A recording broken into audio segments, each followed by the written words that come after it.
What is up, humans of the cardboard? Welcome back to Just Nuts, guys. Today we've actually got Yu-Gi-Oh news. I feel like it's been so long, and it isn't even anything crazy. We do have the V-Jump promo for the OCG, the new Warrior Lady card. It's actually not bad. I've already given a quick read over, so we're going to go over that, and then we're going to talk about the new core set name that actually just got dropped just last night. So again, nothing crazy. We should be expecting more Battle of Chaos and some Duelists of the Abyss reveals somewhat soonish, but for now, we're rocking with this. So let's get into it.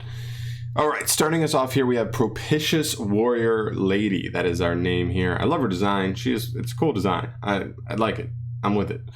Warrior effect, Earth, level 3, 1000 attack, 800 defense, and both of her effects are hard once per turn. So the stats aren't anything crazy.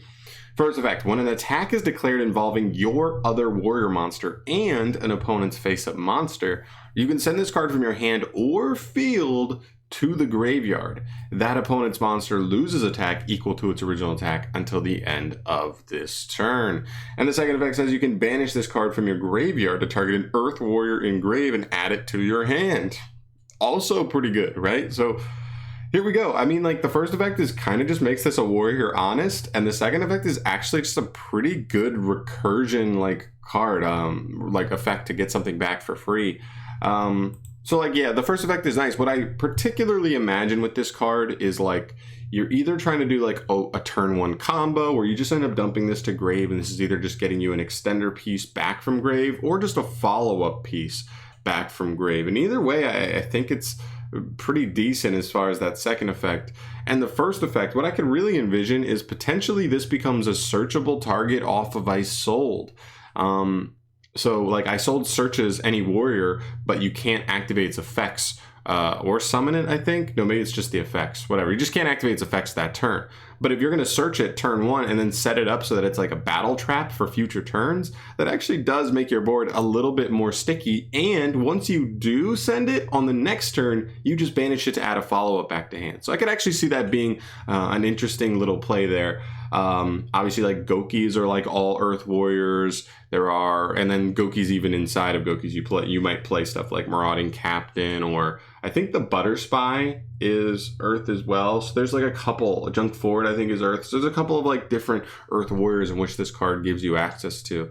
I think that's pretty cool. So honestly, not a bad card. I could honestly see this coming up in certain like warrior decks, but obviously we will have to see exactly for that. All right, so now let's talk about this. This is the new core set announced just last night. This is Dimension Force. Another core booster pack announced. The OCG's fourth main booster pack for 2021 will release. Wait, what? On Saturday, January 15th of 2022. What? I'm so confused. This is the OCG's fourth main booster pack for 2021, but it's coming out on January 15th, 2022. Okay.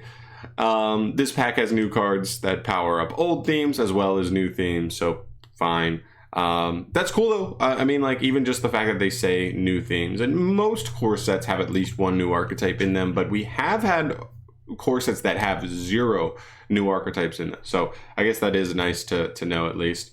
But yeah, I mean, nothing too crazy. January 15th for the OCG, which means we probably won't get it until, I don't know, April-ish, somewhere around there.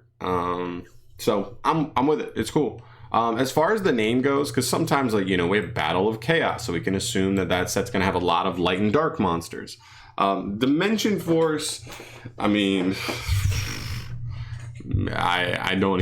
Dimension Force, it's so generic. It doesn't really speak specifically about anything to me, at least. So I don't know. It's an interesting name. I guess if something ever comes to your mind with this, the name Dimension Force, that you're like, oh, this Yu-Gi-Oh thing kind of fits Dimension Force, maybe this will be part of the support or whatever that we're going to get in here. Definitely let me know in the comments down below, and I guess also let me know your thoughts on this new Warrior Lady card. I actually think it's a decent card. Oh, I didn't even say this, but like, I love the second effect. The fact that it's like not a trigger effect and it's just an ignition effect is actually really, really nice. There are a lot of cards that have been made like this, and it has a second effect that's like, oh, if a warrior monster is destroyed by battle while this card is in the graveyard, you can add a warrior earth back to your hand. Something like that. I could have easily seen Konami wording it like that, and I love that they made it so much more proactive. It's literally just on the next turn, or even the same turn you send it,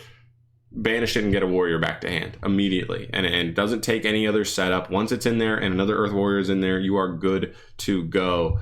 And I think that's pretty cool. So yeah, that's gonna do it for us here today, guys. Thank you so much for watching. As always, let me know your thoughts on both of these little drops here, the Warrior Lady and the new core set, if anything is triggering your brain there, or any specific interactions with this card that you could actually see being pretty good. Let me know in the comment section down below. I would love to hear your thoughts on that, but I'm gonna get the hell out of here. Thank you again for watching. I will see you in the next one. Peace.